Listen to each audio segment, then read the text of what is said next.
Hello, everyone. Welcome in. This is Sports Time HQ. I am your host. My name is Fernando, and I have a lot of people here today. And yeah, I'm going to have everyone introduce themselves first, and then we're going to get right into the NFL mock draft. And Keith, we can start with you. Hey guys, I'm Keith. I'm one of the writers for Fernando at Sports Time HQ. Also a writer with Gridiron Expert, and should see plenty more articles coming out over the next few weeks or months. Well, hi, Keith, and hi, guys. I'm Chris, a.k.a. at Detroit Beastie. You can find me with Paulie at The Undroppables, doing a crap ton of DFS here as we're getting ramped up, and baseball's about to be in season, and hockey DFS as well. So find me on Twitter at Detroit Beastie.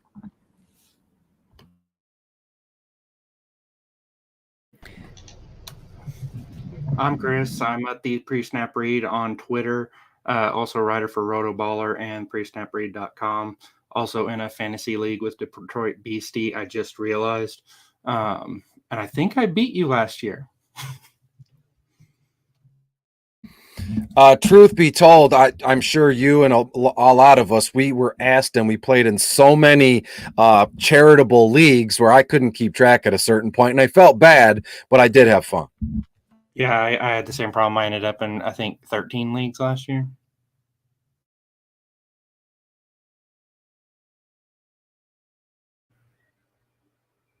Paulie, you're muted.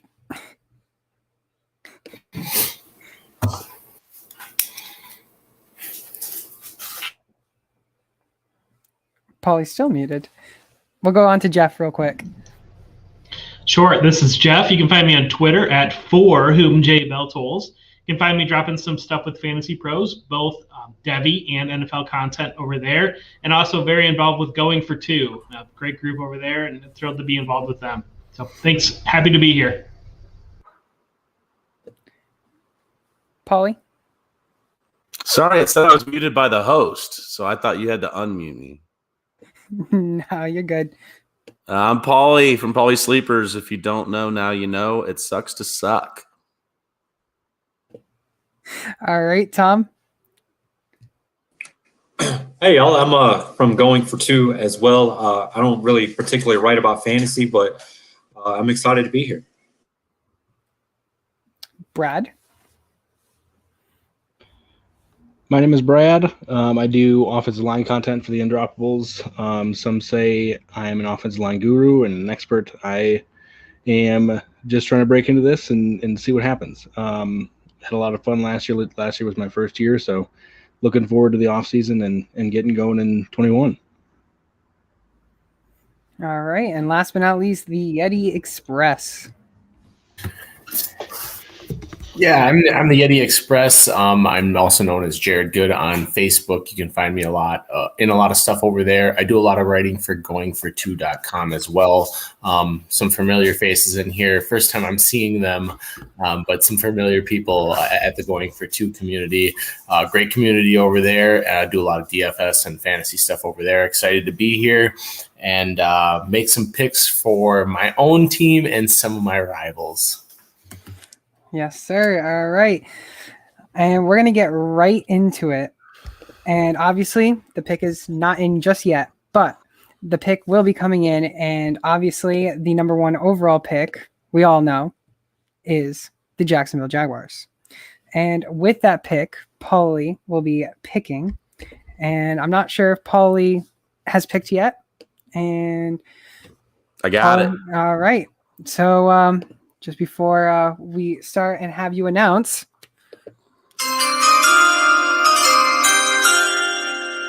Paulie, who are you taking at the number? That little music there is just so wonderful. We get to hear it for real in a month. Jacksonville Jaguars are going to take Trevor Lawrence. You guys heard it here first, obviously. Actually, not first, to be honest, but Trevor Lawrence is obviously the no-brainer at the number one. I'm guessing you guys don't oppose to that unless you are the Jets and might want Trevor Lawrence to fall to you.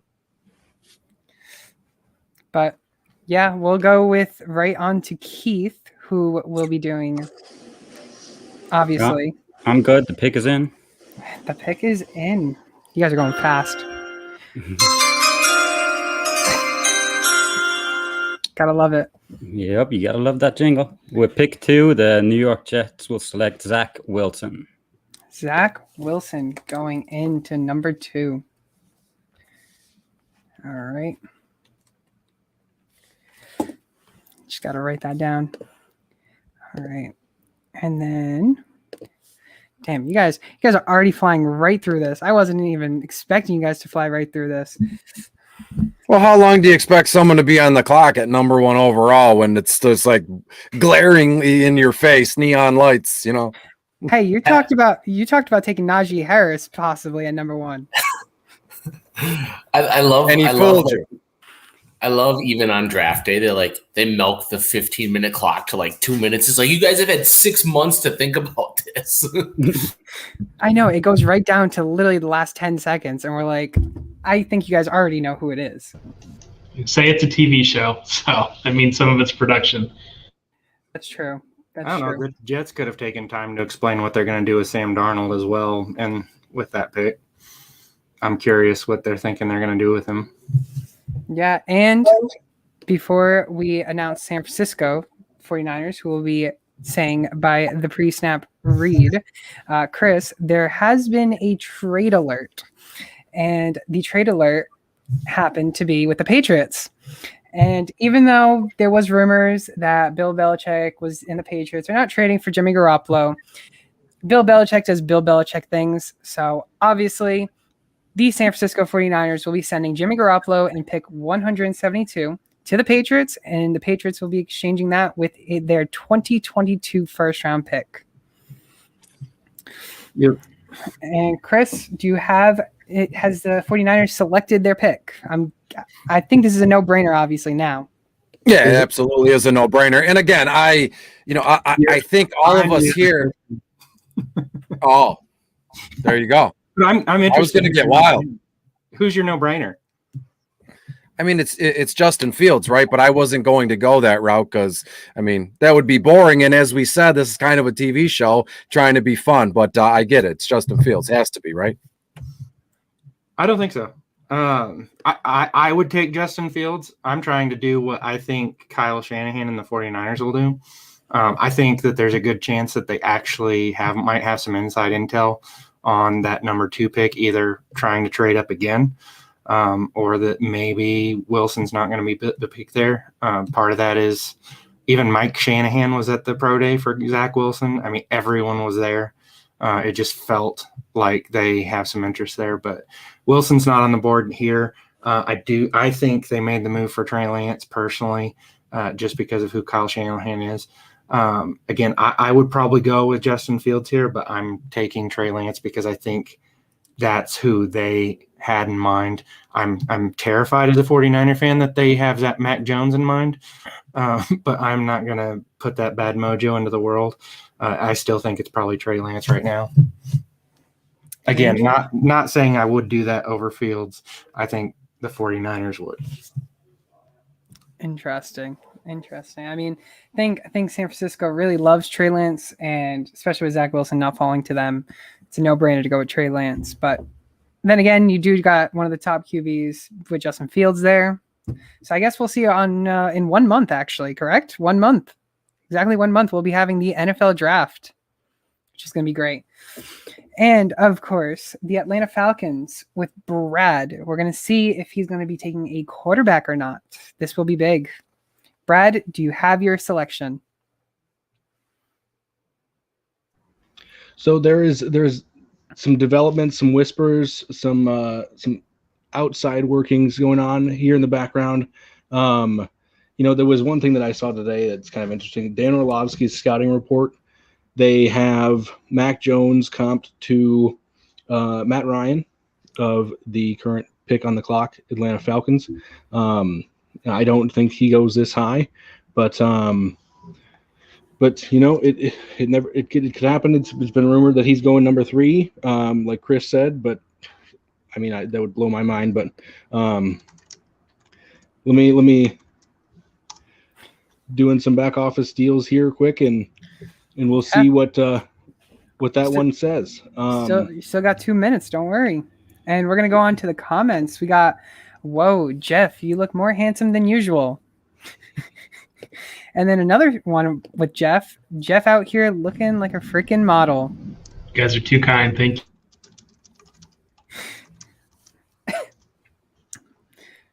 Oh, yeah, we got definitely some background comments going on with I some got my deals. keyboard clicking. Possibly a potential trade. Everyone else that's not picking, anyone, any thoughts? What Atlanta takes here? I think it might be Fields.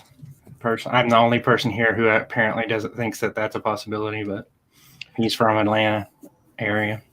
No, I'm on board with Fields here, I think. That's what I would think too. My only thought is one of their needs is offensive guard. They let James Carpenter go. I know they drafted a rookie last year, and they let James Carpenter go. So the only thing that it's not Justin Fields here is they take Rashawn Slater, his versatility, above Penei Sewell, who obviously is more of a tackle prospect. He's stuck at left tackle, in my opinion, and they got Jake Matthews there. So I think he's an anchor.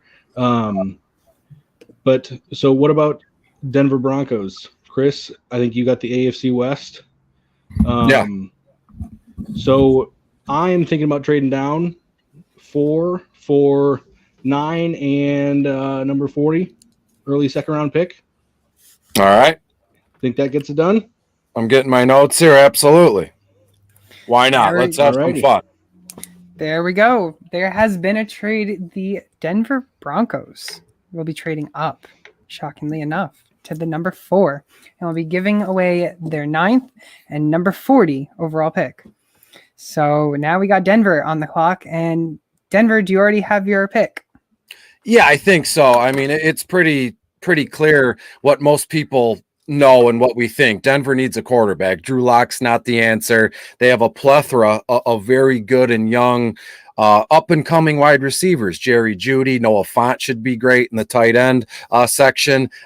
Cortland Sutton, maybe can he get past the knee and go from there? KJ Hamler. So I've got to put what I'm doing aside. I'm the Denver Broncos GM. I'm going to draft Justin Fields for my Denver Broncos. All right. So that means we have 4 quarterbacks with the first 4 overall picks. That's amazing. Amazing to see. Obviously, we have Cincinnati on the clock next, and my guess is Cincinnati will not be taking a quarterback. Yeah, I think you're safe there. I don't think they're going to be taking a quarterback here in this spot, especially with these 4 guys off the board. We've seen a lot of rumors lately about Jamar Chase getting the college college teammate of Joe Burrow, and I've seen Kyle Pitts mocked in this spot. But I think if you're building a team and you're in the position Cincinnati is, you need to take a left tackle, and you're going to take Penei Sewell in this spot. So that is my pick, and the pick is in. All right.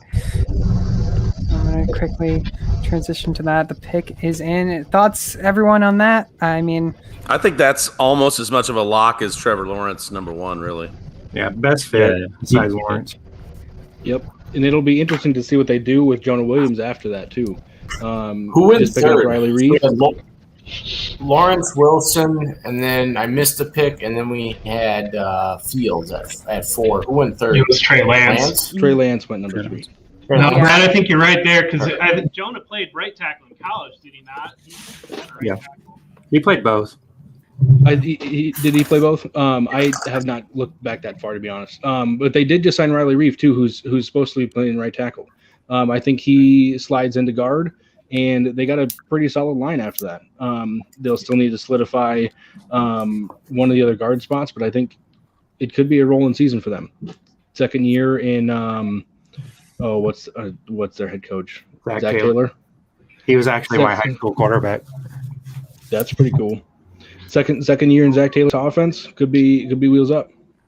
Yeah, I could see them taking Pitts. That's the only player I could so see them passing on Sewell for. I wouldn't, but I could see him doing it. Yep.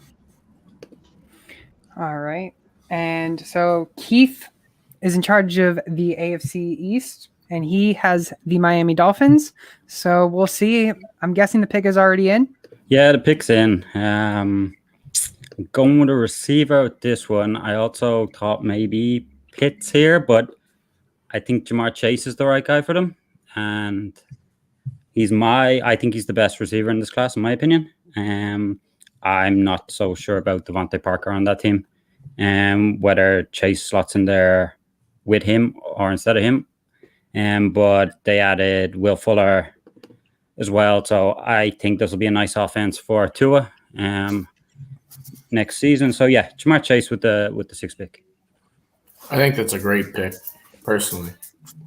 I think he's why they felt comfortable moving back and then jumped forward again. They knew he would be there at 6. I think that was their angle. I mean, Miami's made it pretty clear that Tua is going to be their guy. Now you got to surround him with weapons. You get the top receiver in the draft. Why not? Yeah. I want to say, do you think at all the Bengals would take Jamar Chase versus Sewell? It sounds like it's a possibility. I don't know. It's what the rumors are, but I couldn't imagine doing it, actually. Yeah. Not with those receivers you have already. I'm with Jeff. He'd be number 3 on my board for them, or 4, actually. I'd have Slater ahead of Chase, too, for their needs. All right. I know the Detroit Lions are on the clock, and that is the Yeti Express Jared. Is the pick in, Detroit Lions?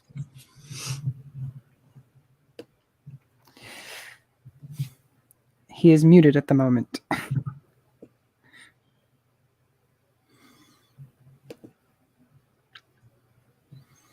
Technical difficulties with the Detroit Lions.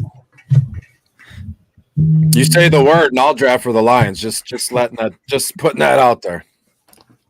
What do you guys think the Detroit Lions take here? Waddle or Slater? I couldn't imagine doing it, but I'd love to see him take Pitts. We just saw New England do it. Pair up the 2 tight ends, just roll with that 2 tight end offense. Coming over from the Rams, they ran it a lot with Higbee and Everett. This would be that on steroids. So I'd love to see it, but I couldn't imagine them doing it. Letting Galladay go, I think they're going to take their favorite wide receiver here, Devontae Smith or Jalen Waddle or whoever they think it is. Fair enough. And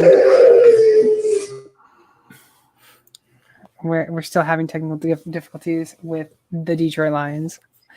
But I know Carolina, Brad's coming up. Who is it? The Yeti Express. We're waiting for, but I know we can't move on, obviously. With he put in Waddle in the chat, so here he's back. All right, I made it back. So I don't know if my pick's been announced yet, but I'm gonna go a Waddle from Alabama, and I hope Chris likes it because I didn't want to disappoint him in my first ever podcast with him. So we're gonna take Waddle solely because they just lost Galladay and they can't bring in Goff and not give him at least somebody to throw to. Detroit's got a lot of work to do, in my opinion, but I think Waddle's a good start. I like that pick. I'm surprised you didn't put it up for trade. I think they'll trade back. They could. I mean, they need a lot. I think someone will want to jump Carolina for a quarterback. Yeah, that could be a very big possibility, actually. All right, and we do have the Carolina Panthers now on the clock. And my guess is Brad's already got the pick. So I don't think they go with the big 4 quarterbacks going. I don't think they go quarterback here. I think something has fallen into their lap, just kind of like Matt Rule wants. Athletic weapon can be placed anywhere on the field. Losing Curtis Samuel, I think they go Kyle Pitts here and deploy him wherever they want. Huge offensive weapon with DJ Moore, and they can still use Ian Thomas. He wasn't used very fantasy relevant wise last year. So big number 2 for them. Now, do you guys think should the Panthers trade up for a quarterback, or should they stick with Teddy Bridgewater? So I think if they were going to, it would have been the number 3 to jump ahead of Atlanta. And Kyle Shanahan and San Fran has already done that. So I think that's kind of out of the book unless they're going to go up to number 2 now. That's just my opinion. That's what I always thought they were going to jump Atlanta and get a quarterback at number 3. But if no one trades with Atlanta, one might fall into their lap. Yep. Good to know. Good to know. And now coming up next is supposed to be the Denver Broncos, but as we all saw, the Broncos did trade up for their quarterback. Now Atlanta has the number 9 overall pick. Atlanta is again Brad going back to back. So I talked about this kind of pick at number 4, and Rashawn Slater has slipped down all the way down to number 9. I think that's a very good possibility here. I also think that it's a very good possibility that they go corner. After those pro days from Horn and Surtain, they might reach for one of them. Personally, I'm an Eagles fan. I hope JC Horn slips to number 12. I don't know if that is going to happen, but just for my personal biases here, I am going to go Rashawn Slater and stay on brand. Rashawn Slater. Interesting. Well, not interesting. Kind of not surprised at the same time, but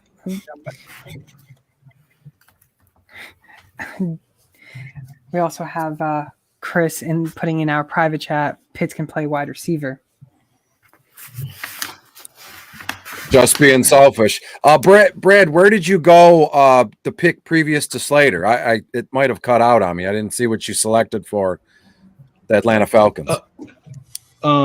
So Atlanta was 9, Rashawn Slater.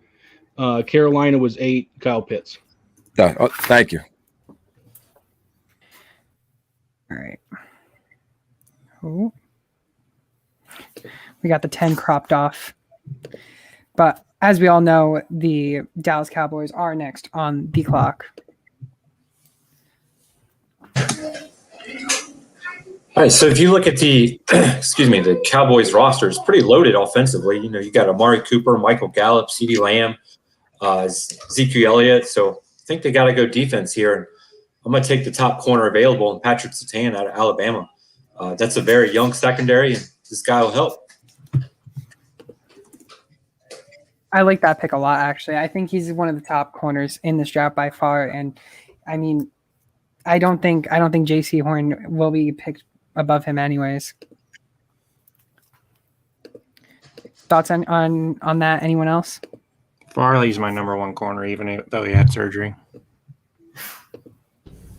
Yeah, I think these top 3 corners are kind of dealer's choice. And we saw Horn test out of the gym the other day.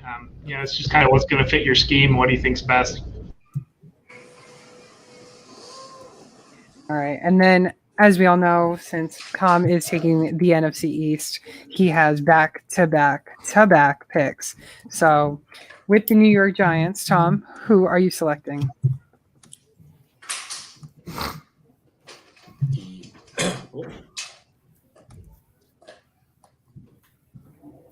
With the Giants, they made a lot of offensively moves this offseason to Kenny Golladay.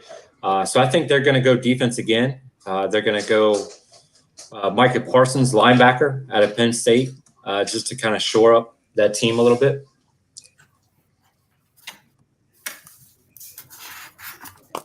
I like that. I'm digging that pick. I'm really concerned about, not to rewind and go back in time, but the Lions at number 7. I think if you're going to want to draft, a defensive player, linebacker, cornerback, you can get those players 2nd, 3rd, or 4th round. Your 1st round draft pick has to be a home run. And I'm not saying Micah Parsons isn't a home run. There's just the talent might be and actually is a little bit better in that 7th spot.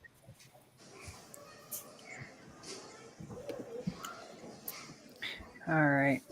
And then, I mean, I feel like if the Lions, do you guys think the Lions would make a big trade for a top wide receiver at all before this draft? That way they don't draft a wide receiver. Yeah. From what I've seen the last like 2 or 3 months since the new ownership has come in, they're not going to make all these, grandiose plans. Like they're not going to trade up and draft a wide receiver 3rd overall for 5 seasons in a row like all these old regimes have done coming in and out. So they're going to follow what they have in their head in terms of plan. And from what I've seen so far, it looks like they're making good logical decisions. And that's something that the Lions brass has not done as long as I've been alive. Go ahead. I was going to say, you bring Spielman in and Campbell in. It's going to be a bring your lunch pail, meat and potatoes type team build. I expect. I'm curious with Chris. When I saw the trade, I thought the Lions were paid to take Goff's contract, and I never thought he was the long-term answer for them. Do you agree?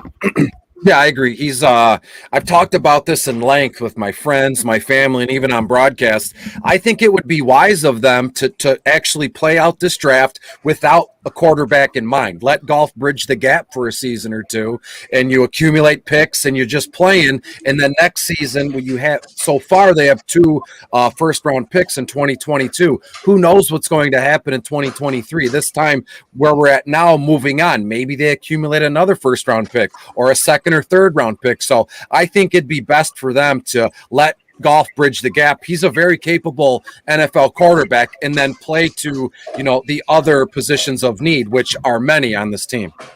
I'm actually mocking Spencer Rattler 1st overall to the Lions in 2022 already. So I love that. I would love that. Yeah. With the Lions, like Chris was saying, to me, they're almost in rebuild mode. They have some capable players, but they're not going to compete for anything this year. So they're kind of in rebuild mode. They picked up a bunch of draft picks, and like Chris was saying about with the wide receivers, I remember them years ago trading up to get was it Charles Rogers from Michigan State, and it's dude played hardly ever and was injured and. That, I think Detroit's done gambling on trading up to get wide receivers. I agree. Did they trade up for Rodgers? I thought they just were there and took him. I think they just had number 3, and God rest his soul, he died in the last year or two from unfortunate circumstances. He actually went ahead of Andre Johnson. I mean, if you want to get on a broadcast and say all the misses that the Lions have, we're going to need from right now until probably next month. What about the Eagles, too? Can't forget those Eagles. All right. We also got Sean saying 2 or 3 years with Goff. And if Rattler goes number 1 to Detroit, I don't think Goff will last past 2 years. And then Ted also put into the comments, do you guys think Certain or Parsons fall to the Eagles at 12? I think Parsons might. I think there's some little bit of character questions, and plus the position might push him down there. But I think the Eagles are in position; they're going to get a talented player anyway. And I don't think it's just never been the Eagles' deal to get a linebacker that high in recent memory, and they're reaching in guys in round 3 who are athletic development types, and I just don't think they go Parsons. But I mean, he's an athletic freak. He can be deployed all over the defense, edge rusher. It's a possibility, like you said, with the off-field accusations. But I think they go corner. I think they give number 2 outside of Slay. And then coming back to the NFC North, we got Sean coming in with a hot take with the Lions. It's going to be funny when they finish 2nd in the North. I don't think it'll be funny because every year they're going to push for 1st or 2nd overall, and then they take a dump and they wind up dead last. So that's a very Lions thing to do. No one expects anything from them, and it comes down to the last game of the season in Green Bay. Winner takes the division. That would be I wouldn't hate it personally, but long term that would be awful. All right. And then we are on the Eagles. I know Tom had a lot of time to think about this. The pick has been in. So, Tom, what are you taking? What are the Eagles taking here? Well, personally, I think the Eagles try and trade down again. They got a lot of holes on that roster, a lot of needs that they can't fill with just one pick. They're kind of in a transition mode right now. We don't know what Jalen Hurts is going to do. But if I have to keep this pick, probably going defense again. The offense looks pretty decent, with Hurts and Miles Sanders coming back. Receivers a little weak, but Jalen Reagor was drafted in the first round last year. I'm going to go defense again with J.C. Horn out of South Carolina. Just kind of rebuild that defense a little bit up. NFC East is starting to be strong again. I firmly believe, and you guys can make fun of me, but I firmly believe Washington's going to have that division by the balls starting this coming season for a few years now. That the shift in power there, just with their defense alone, is fantastic. And then if you can add, a very young mobile quarterback, that would mesh very well with, Gibson, Samuel, and Terry McLaurin there. So I firmly believe that Washington is going to have the East by the balls for quite some time. And Fitzpatrick is that young mobile quarterback you're talking about, right? You cut out on me. I'm sorry, I didn't hear you, Chris. Ryan Fitzpatrick is that young mobile quarterback. Yeah, absolutely. He's kind of in the same situation Jared Goff is. He's just there to help bridge the gap until they can get someone else per draft or maybe in a wild trade here. Except Fitzmagic is way better to watch than Jared Goff. Who has Washington? They should be trying to trade for Darnold right now. That's true. It would be Tom. I think the takeover of the division started last year with the with the Chase Young pick and in their coach hire. That one was just, I think it was right downhill from there for everyone else in the division. Now, I'm thinking, so my possible thought is, does Fitzpatrick stay in Washington to coach or to mentor Heineke, and Heineke being the future of Washington? Possibly. Or they could try and look at a guy like Jamie Newman out of Texas A&M, or out of Georgia, kind of later in the draft, and see if he can develop into something. You always have Heineke there. Mac Jones is still available right now. That's true. That is still true. All right, Chris, is the pick in for the Los Angeles Chargers? Absolutely not. I like to do things on a whim, much like they do on regular draft day. So I'm just going to work this out as I go, having not looked at anything. So the Los Angeles Chargers, they have Herbert, stud. He's going to be fantastic for quite some time. Keenan Allen is getting older. I like the emergence of Jalen Guyton there, as much as you guys might make fun of me there, but I think he can be a very productive wide receiver, overall NFL wide receiver 3. And I think he's got the speed and the elusiveness to maybe be the wide receiver 2 on that team, someday here. But is that going to push me away from drafting a young wide receiver here? Absolutely not. I think the Chargers, it would be very nice of them to pair Devonta Smith with Justin Herbert. So the pick is Devonta Smith. Burner with a strong-armed kind of quarterback there. I love that combo. I like that pick. Yeah, that was a great pick. I think the Chargers, I think they're going to really give Kansas City a really good chance of taking that division with Devonta Smith add. Yeah, given the other teams in the division, sure, absolutely. Like the closest to the crown, if you want to say it like that. The Raiders they're not going to do much. Denver, maybe, and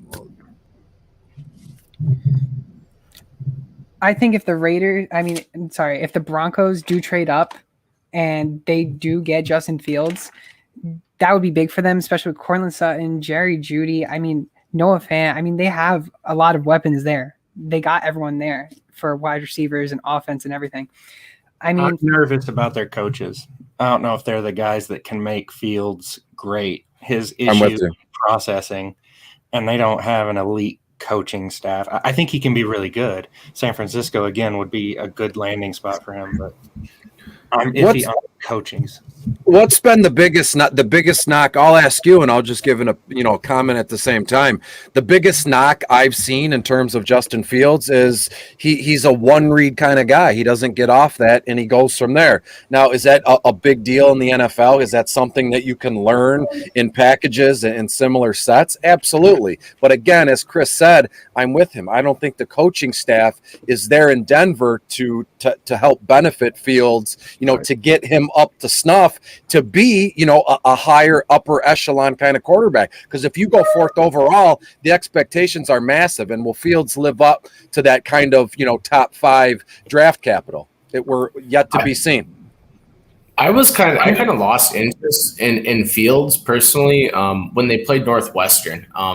Had a really, really bad game against Northwestern, and it really kind of dropped my stock on Justin Fields. And then he came back and was phenomenal like the next game. So I'm kind of indifferent on Fields personally. All right, you're not going to have a Buckeye on here and talk trash on Justin Fields without me defending myself. So here we go. I think that a lot of what Ohio State ran last year was max protection, 2 wide receivers out in the formation, running wide receiver option routes. They ran a lot of NFL-type routes, deeper routes that forced Fields to hold on to the ball. You look at the 2 teams he struggled most against. Indiana blitzed them relentlessly, and they didn't adjust. And then at the same time, you mentioned the Northwestern game. Northwestern sat everybody back. They sat 8 guys back. So they're putting 2 guys out in the route with 8 guys back in coverage. That's why Sermon was able to go off. Then you look at Clemson, the Clemson game. He hammered the tight ends. They worked the middle of the field. He ran, and it brought everything up. And then he hit the wide receivers deep over the top. I think the entire year was a setup to go after Clemson, to put Venables into a box, because the previous year he switched to a cover 3 and they didn't adjust to it, and they weren't able, and they lost that game because of it. And my take as an Ohio State fan is they weren't threatened at all in the Big Ten. They knew it, so they were going to put a certain thing on the game tape that when Clemson went to review it, Clemson would sit in the same defense, and they did, and then they shredded them when they adjusted. So that is my issue with Justin Fields' questions on processing. I think people need to maybe look at what was actually happening with the offense, what kind of routes were being run, and who was really available. They almost lost to Indiana. They were up 35-7, and an offensive or a referee call could have made it 42-7, and then Indiana got back in the game. Certainly, you didn't like what you see from Fields from the end of that Indiana game or from most of the Northwestern game. Certainly, yeah, there's concerns there, but it's developmental. And I think you look at raw tools. A guy that's going to run a 4.1, and then statistically, the deep ball was beautiful this year. I just think he's got the most tools out of any of the quarterbacks in the draft, and I'm a firm believer. But your argument is almost playing into what the 2 Chris's are saying too. He played in a simple system purposefully, and so we're saying he has the ability. We're just worried he won't have the coaching to prepare him for a more diverse offense and process and read more. We're not saying he's not capable. I'm saying Ohio State doesn't always ask their guys to do it a lot, and then when they get in places where they're not in the ideal coaching spot, like Haskins, they struggle to learn it playing against much better, faster defenders in the NFL. Yeah, I will say this real quick, Jeff. To be honest with Fields, I'm indifferent. Somebody said that moments ago. So at number 7, for my own personal pleasure, at number 7, the Lions don't have a shot at Fields, so that's fine. He's an Ohio State guy. That's fine. I'm not a homer, and I don't let my personal opinion sway me in terms of helping other people or trying to give other people advice. So personally, I think Fields is on my list of guys that I want to dig into more, and guys I want to watch in OTAs and preseasons, if there is some, and watch him grow and develop, and hopefully he can. I mean, I'm on his team. I want to see anybody succeed that's in this draft, that's in this room, anything. So I've never talked ill about any player or any person here. So again, I have no dog in this fight. So personally, I think it's going to be fun for me to see if he can develop and come up to speed and do more than one look and go from there. So to me, it's exciting. He's going to run a 42. Yeah, I think he already ran. I think I they're saw you guys on the Undroppables put out. He had a 4.41 that they timed already, but I know their pro day's coming up. right. Correct. I thought it was a 4.43. I mean, so we're talking 0.2 of a second, but I can select for the Vikings here. So unfortunately, Great move. you know, this pick gets kind of difficult because you know Zimmer loves his corners, and we have a corner that's falling in our draft, and Caleb Fairley of Virginia Tech, which kind of scares the hell out of me because anytime a corner falls, Zimmer is all about the corners, and it scares me that he might do it again. But I am actually going to go a different route, and I'm going to take his teammate, Christian Darshaw, offensive lineman out of Virginia Tech. The Vikings need to start protecting Cousins. Interesting stat about Cousins is he led the league in yards per attempt last season. If you can give Cousins time, he's serviceable. I wouldn't say he's a world beater, but he's a very underrated quarterback. And there's a lot of people that hate on him because he doesn't win games. But when you look at it. Oh, I guess when you look at it, he leaves. no, he had a fantastic segue and then just disappeared. And I agree with that. To be honest, so Riley Reef leaves. He was their left tackle. He was not very good in pass protection. Their whole offensive line was not. I just made up a metric, pressure coefficient. It's my pinned tweet on Twitter. Minnesota came in at 23 out of 32 in that statistic. So across the board, I mean, Mike Zimmer has built their offensive line as a run blocking, zone blocking unit. So their whole thing is play action scheme, and Darisaw can do that. I think he really has a really good possibility of going at 13 to the Chargers to protect Herbert's blind side, and they can go Elijah Vera Tucker here if Darisaw does not fall.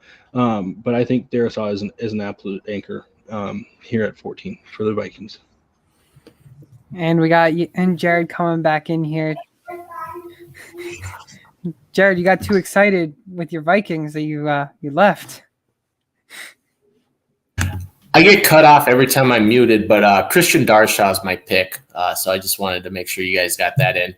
I was kind of on a rant about how we boosted our defense this offseason, signing a bunch of pieces on the defensive side. And it's time to shore up the offensive line and grab a guy like Christian Darshaw. But Fairley scares me because he's dropping in this mock draft, and we know Zimmer loves the corners. That was my biggest take out of my rant. Yeah, you actually had Brad give a great statistic about him. So I think it was definitely a great pick for the Vikings to be able to take him there. Unfortunately, they do not take a corner, so they are going to be hurting there. But, I mean, building that line is great, especially Dalvin Cook. You need to keep him healthy. And, I mean, he could be another season with the top 5 running back in fantasy. So, New England Patriots is on the clock. And, Keith, I'm guessing your pick is in by now. Yep, the pick is in. It's not Mac Jones since I got Jimmy G in the trade from San Fran. I really want to go wide receiver, but it's not what I think they'll do. I'm going to go linebacker Jeremiah Owusu-Koramoah.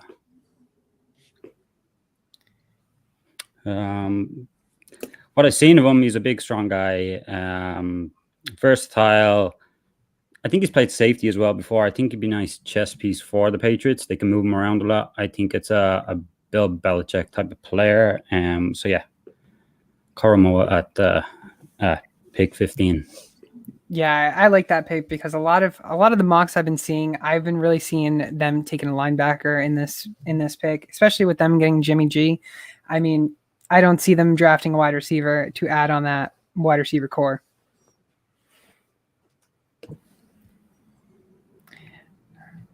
All right. We're going to go right into the Arizona Cardinals. And we got Chris. Yeah, so the Cardinals were relieved when the Yeti Express started talking about Farley and then passed on him. Cardinals are going to take Caleb Farley from Virginia Tech, the corner. He's my number one coverage guy in the draft. He has some red flags. The surgery that he just had, the fact he opted out this year, the fact he's only got a couple of years playing defense exclusively. But if you watch his film, I think he's easily the best coverage guy. I like him more than Horn because Horn grabs more and can get handsy. And I think he's going to get flagged more in the pros than he did in college. I think Farley has a terrific ability to read the receiver, read the route, and make a jump on the ball. He's a bad tackler. But, in this league, if teams pass 60, 70% of the time, you like a guy that can lock down the opposing receiver, and I think he can do it. So the Cardinals are excited to get him to replace Patrick Peterson. Azeez Ojulari was the other pick if Farley wasn't there and no one wanted to trade up.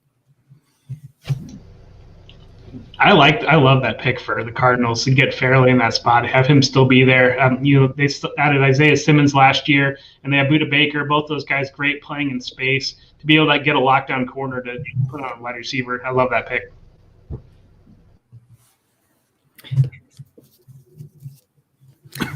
Yeah, no, that's definitely a great pick. Especially, seeing corners really fall though is really scary. But I was thinking, now we all are saying Kyle Pitts is going to be one of the top guys, and if Kyle Pitts does fall, like this cornerback falls, does Arizona take Kyle Pitts if he falls to 16? My issue is that Kingsbury historically used tight ends. He just hasn't. That wasn't me.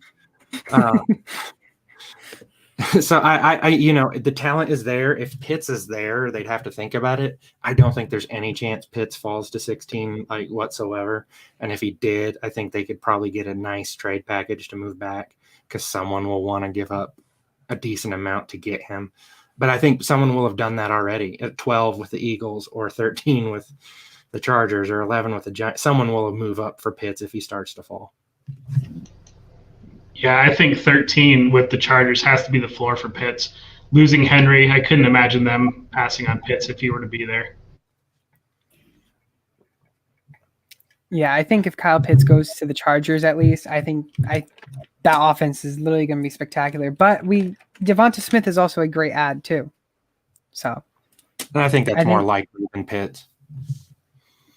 Yeah, Heisman Trophy winner. I think he has a better chance. But if they do add an offensive weapon, that team's going to be phenomenal, especially in fantasy. I'm sure Kyle Pitts or Devonta Smith, they're going to be riding up there in the draft. All right, we have the Las Vegas Raiders with Chris with Detroit. All right, so the Vegas Raiders are selecting at 17th, if I can do math correctly, and there's a lot.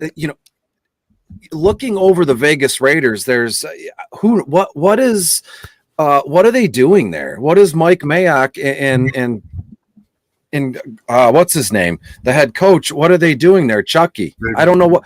Yeah, Gruden. They're getting rid of players, and they draft, Henry Ruggs, and he didn't.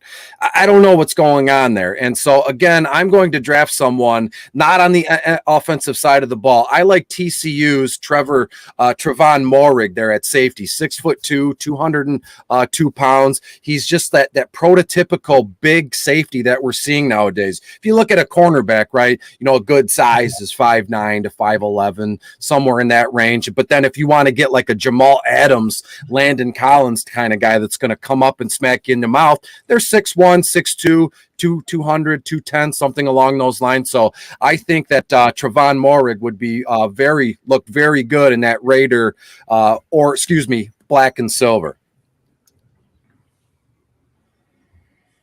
If you're wanting to invoke Gruden, really, you might give him Etienne because it would make no sense. I think if Mac Jones falls that far, I could see them taking him to press Carr and be their future. I could definitely see that happening. What about an edge rusher like Gregory Rousseau out of Miami? given that the division has Justin Herbert and Patrick Mahomes. Kwity Paye from Michigan. That was an option I went in my head. But again, I'm a Michigan fan. I'm here in Michigan, 20 minutes north of Detroit. And I when I looked at like a month or two ago, when I looked at like, mock drafts, top 10, top 20s, I was shocked to see Kwity in there. He wasn't when you look at a top 10, top 15 kind of edge rusher, I think of, some studs, and Kwity Paye was just not that for me. So again, he's fallen all the way. He's still on the board, and we're about to pick 18. And if you look at these big boards and these draft prospects, they have Kwity like in the 12th max, 11th, 10th, around there. And I just don't see it. And I think that on draft day, and what do I know? I'm just a guy in his basement with you guys. So if we see that here, what is the regular NFL draft prospect guy is going to say? I just don't think that Kwity is a top 10, top 12 talent. Well, there's also the thought they just signed Ngakoue. They have Max Crosby, and they still don't know what they have in Farrell yet. They used the 4th overall pick on him a few years ago. So correct. Do you think they go possibility of Barmore here? Then is the D tackle? That's high. You think so? I think if Pitts falls this far, why not just go Waller and Pitts and throw the tight ends all day, because the receivers suck.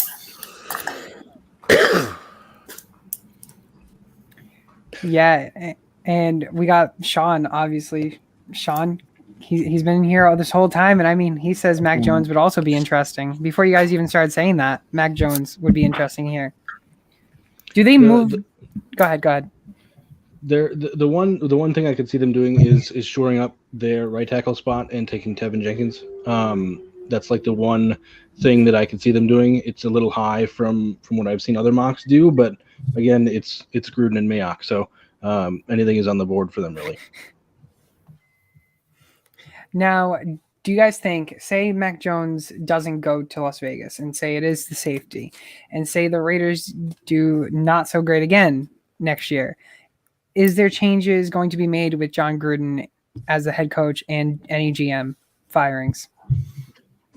It's got to be Mayock. Gruden's got that 10-year contract. Mayock's going to go before Gruden. Mayock's making Gruden's picks for him. But yeah, I mean, I think they have to pay him $70 million if they fire him or something like that. That's very nice. I mean, let's just call it what it is. $70 million is a lot of money. Am I the only one? If you can get it. Go ahead. It's just a good gig if you can get it. Am I the only one who wondered for about a decade why Gruden was teaching the QB camp when he never drafted a quarterback that amounted to anything? Well, it was like sunshine and rainbows, kind of like the Monday Night Football segment. Sit down with a quarterback in the Monday Night Football bus, and he gets to say all that nonsense, all his his fun little route names, and it was for a performance. I'd like to think, his quarterback room. It was for all show. It's like a dog and pony show. But get someone who's coached a quarterback up. Like Rich Gannon and Brad Johnson were his best quarterbacks, and they were both geriatric when he got them.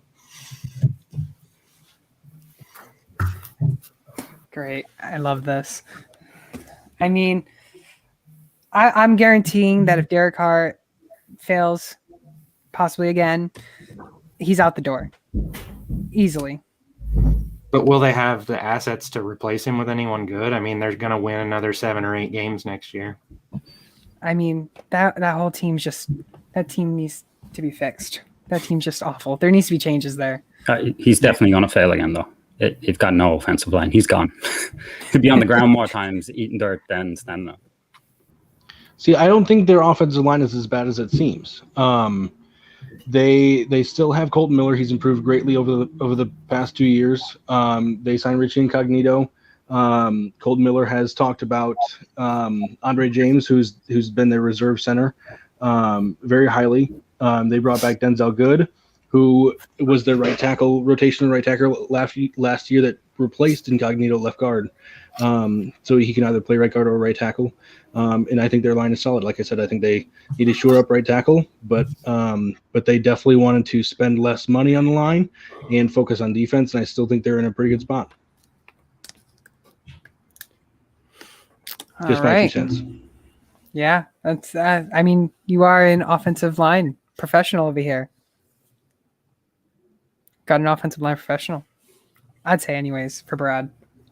I'm not going to claim that. You can say that for me, but I just that's just my thoughts on it. I still think that Tom Cable is a decent offensive line coach, and he can do his job at a still decent level, even though he's kind of a crap human being. But he's I suppose he's not paid to be a human being. He's paid to be an offensive line coach. So it is what it is. Who's next? Ironically, most offensive line coaches are human beings, just in case you're wondering. All right, we got the Dolphins, which the pick is in. There was some rumors that possibly they're going to move down with a Pittsburgh pick, but unfortunately the Dolphins have turned down any trades, and the Dolphins with the number 18th pick. Who are they taking here? They're going to take Najee Harris. I think Brian Flores wants his every down back. I'm not too worried about them signing Malcolm Brown. Myles Gaskin was fine last year, so was Salvon Ahmed, but I think Beast Mode 2.0 will be a big name for the Finns next season. Interesting. I wouldn't be shocked if there is one running back off the board at least in the first round, but I really do think the running back is going to fall into the second. I do too.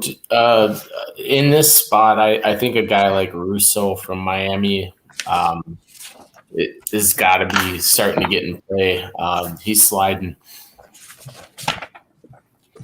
Elijah Vera Tucker would be a good pick here too. That's who I was going to say too. I was also looking at Kwity Paye as well, but thought to go with Dolphins. The Steelers right. may not have a guard in mind and potentially moving up. So just saying. Oh, that means the Steelers might get sniped over here coming soon, maybe, since they just told the whole entire NFL who they're going to be wanting to target. It's probably bad business practices.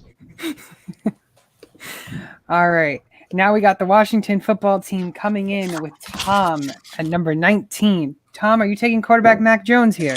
I am indeed. Quarterback Mac Jones out of Alabama. He's got offensively, they got, Terry McLaurin, Curtis Samuel. They got a very underrated tight end in Logan Thomas, and they got Ryan Fitzpatrick to mentor him. So, yeah, that's the pick. I think that's a great spot for Mac Jones personally, but I think that's a solid pick. I think they may have to trade up for him, but yeah. I mean, if he's there, I mean, he's. Don't you guys see New England taking him? Like, I don't know. I think the Panthers might take him. I don't think he'll fall as far as he did in ours. I guess we'll put it that way. Yeah, this one was a little bit off, though, because the Patriots had traded for Garoppolo in this one. So I don't know that he would get past them there at that pick if that trade were not made. And Washington could be a player for Garoppolo in real life, though. Yeah. Are we really that sold on the 49ers just going all in on who did they take, Fields or Lance? I mean, Are they ready to start their franchise? I mean, they're a talented team, and they had a down year last year, but that defense is still pretty damn solid. It's solid. Yeah, I think they could move into a win now mode big time. They had a ton of injuries that slowed everything down. They got a great defense. Kittle, Debo, Ayuk. They'll get 65 running backs and pick one of them. I think they're definitely in a move to do that. I don't think they're going to win with Garoppolo. They didn't. Everything went right in 2019. Everything. They got healthy in the playoffs. Garoppolo only had to throw 27 times in 2 games for them to win and blow out the Packers. Raheem Mostert set a record. The defense held Mahomes in check for 3 quarters, and they lost. Largely because Garoppolo had balls batted at the line, couldn't hit Sanders, couldn't keep up with it. And now, I mean, that was with Richard Sherman playing like an all-pro. It was with DeForest. I think my biggest question for you guys is the NFC West as it sits right now with Russell Wilson still on on the Seahawks is one of the best, probably the best division in football. Right. Or that they, and at what point do we say that, like, how many games do you think a rookie quarterback can win in that division? Because I think it's in the 4 to 6 range. I think that's low. If it's Lance, maybe, but I also think people are overestimating how many games they're going to win with Garoppolo. And let's say if they stayed at 12 and drafted Farley. Yeah, I mean, they could absolutely roll into the season with Garoppolo and win 7 games as well. I mean, they could be in the same boat. So I agree with that. Bosa, we don't know how he's recovering. They said there were complications with his knee. D Ford, I don't think will ever be the same again if he does play. Verrett is always an injury question. Richard Sherman's gone. The defense will be good. Is it going to be elite like it was in 2019? I don't think so. I think they're going to need the quarterback to step up to win 11 or 12 games, and I don't think Garoppolo's that guy with his 6 air yards per attempt, which is basically the worst in the NFL now that Drew Brees is retired. Yeah, and a rookie quarterback's a rookie for 1 year, and we've seen young quarterbacks have success across the league recently. So, you're exactly right. Garoppolo's not the guy, and they obviously made the move to get another one. Before we move on to the next pick, what are your guys' thoughts on Watson? Still available? Any interest for anybody? I'll trade for Deshaun Watson right now. I mean, he's super talented, and it's just kind of hanging in the looms, as maybe this is a draft day move where somebody mortgages the farm for him. I think folks might be waiting on that personal stuff to level out before they make a trade. Yeah, the allegations slowed everything down. There's not going to be any trade right now until that works itself out. He's in hot water. And I know Chris will take a little bit of pride in this, but the Lions got quite a lucrative package for Stafford, and I think that might have said, man, the price for Watson is just going to be through the roof. Astronomical, yeah. And I'm glad they got what they got. And from a personal note, I won't bore you guys. You probably already know. I'm glad Stafford. We parted ways, and he can be happy in LA, and he can win now. I mean, that team in LA is very good right now, and then adding him just makes it that much more better. So I'm glad Stafford's gone. He's a good man. He gave his heart and soul here to Detroit. So nothing but the best, Mr. Stafford. Yes, and we have Sean also saying that the allegations are too serious for a draft day trade. Yeah. Which, I mean, I don't know. I haven't really heard lately, but I know that there was a couple that the lawyer thought or thinks that it's going to be officially dropped, like some of those allegations, because there's just no proof for it. Yeah, I'm comfortable giving Houston Justin Fields and like $750K. You want a couple weight machines, some bench presses? Let's do it right now. I love that. Yeti is going to go with the Chicago Bears once he comes back, and we do have Yeti back for the Chicago Bears draft pick. And in the NFC North, Jared, who is the Chicago Bears taking at number 20? I'm going to need some time on this one, so we can talk a little bit more about how good the Rams are going to be with Stafford. I mean, with the hard division, I think Stafford being able to show his elite self again. I mean, he didn't really have much talent that much besides Galladay and at some points Marvin Jones, but I'm guessing. I want to take a quick guess of they're going to probably win 10 games. My thoughts. And Sean's loving the Yeti response about talking about Stafford and the Rams.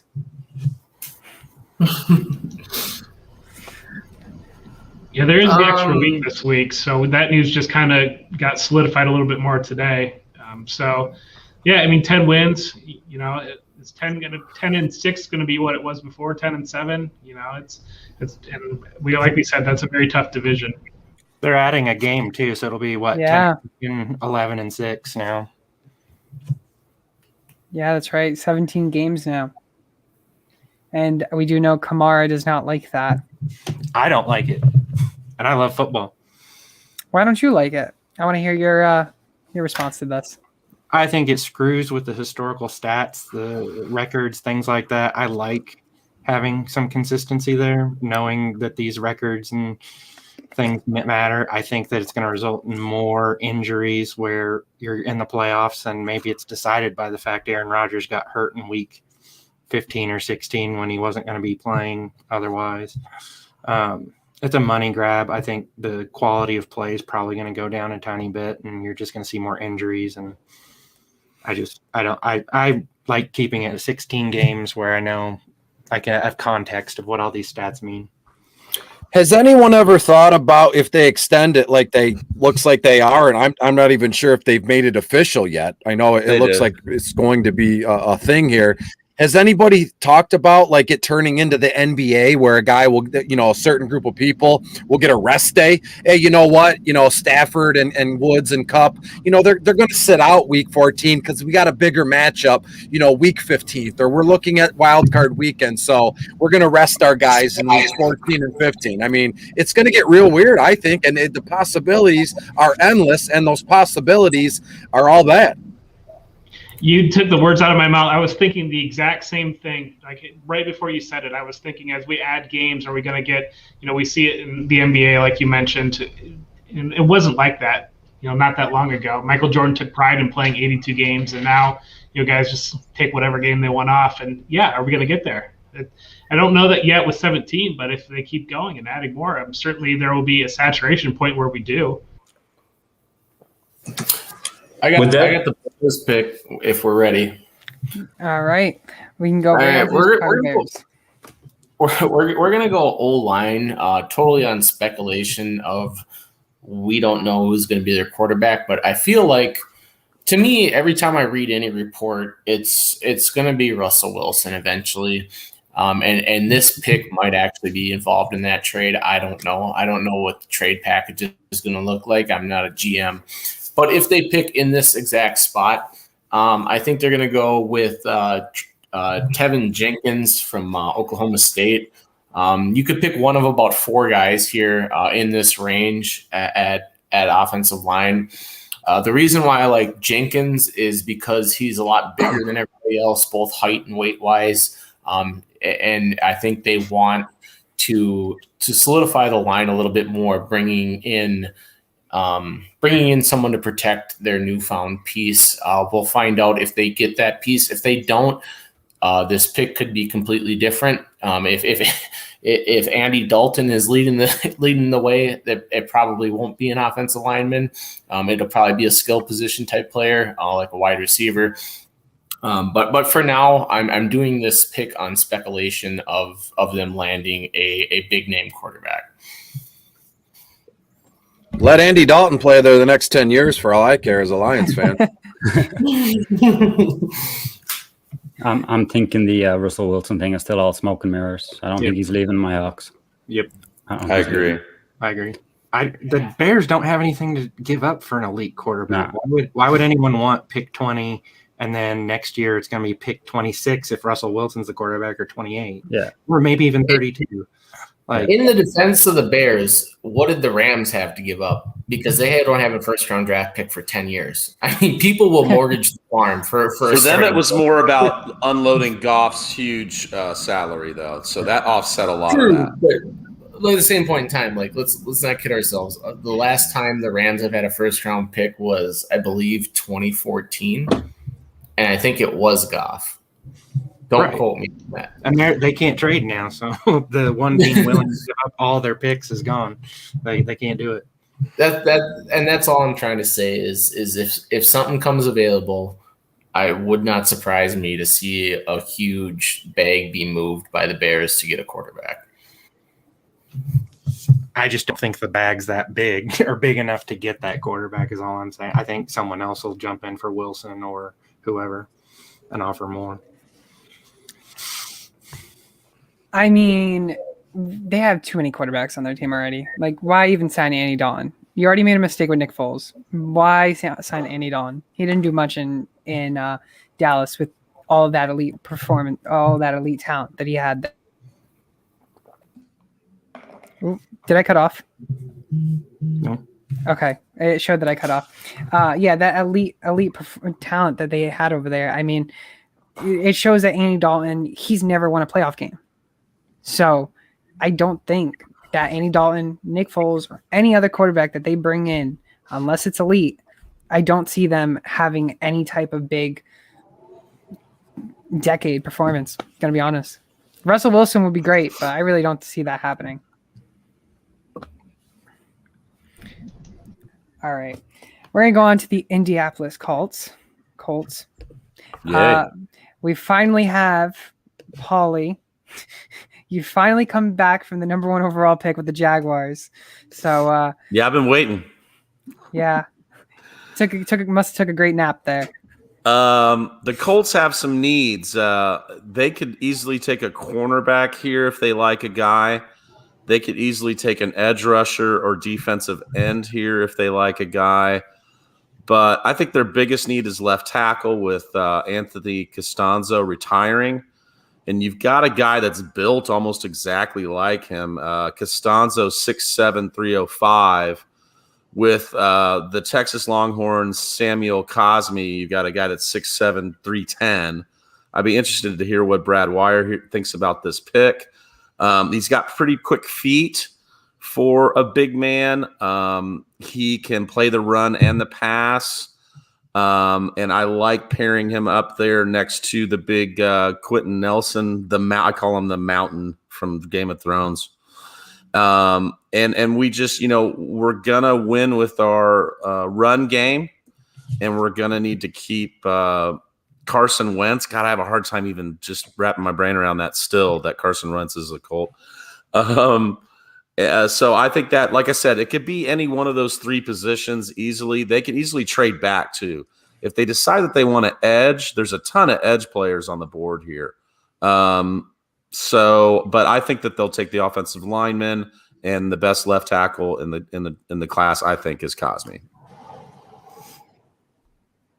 I like that to protect Carson Wentz. I'm assuming that's outside of Sewell, right? Well, yeah, but yeah, he's best left tackle. I did say in his class. I meant to say like left on the board. Yeah, Sewell's going to be a top 5 pick. I think I said it earlier. Sewell to the Bengals is probably just as big of a lock as Lawrence to the Jags. Yeah. So in my mind, he wasn't even in consideration. So yeah. Like I've posted this a little bit on Twitter. I like Liam Eichenberg from Notre Dame considerably. I think his sets may be a little slow, so that might knock him down a little bit. Cosme is a tower at left tackle. So his run game, he's patient in the pass pro. It's an excellent pick. Like basically mirror everything Paulie said. Nailed it. Cool. All right. And of course, Paulie got back-to-back Tennessee Titans. Yeah. So again, they need edge. They need edge pressure, edge rusher too. And there's a ton of guys here. Jalen Phillips and Aziz is still there, but Chris mentioned him earlier. I mean, I agree that I don't think Kwity Paye is I've seen him in the 12 to 15 range, and I don't think he'll go that early. But right now, I think the Titans would take him if he was still on the board. University of Michigan, Kwity Paye to the Titans. I think Ojulari is a better fit for their scheme personally. That's who I had him earmarked for. I mean, honestly, right now, if Paye was off the board, that's who I was planning on taking for the Titans is Aziz. But I just see just more of a pure defensive end presence there that they won't pass up on. But it could go either way. All right, and now going on to the New York Jets, who this was already traded and got by the Seahawks, excuse me. And Keith, you're back up. Yeah, back up with this one. think I'm gonna go corner with this one. Robert Saleh and defensive-minded coach. I think I like Asante Samuel Jr. Physical corner, doesn't have too many yards after the catch. Not the biggest guy in the world. I think he's only 5'10", but the Jets have a lot of holes to fix in that defense, and I think that may be one area they want to start with.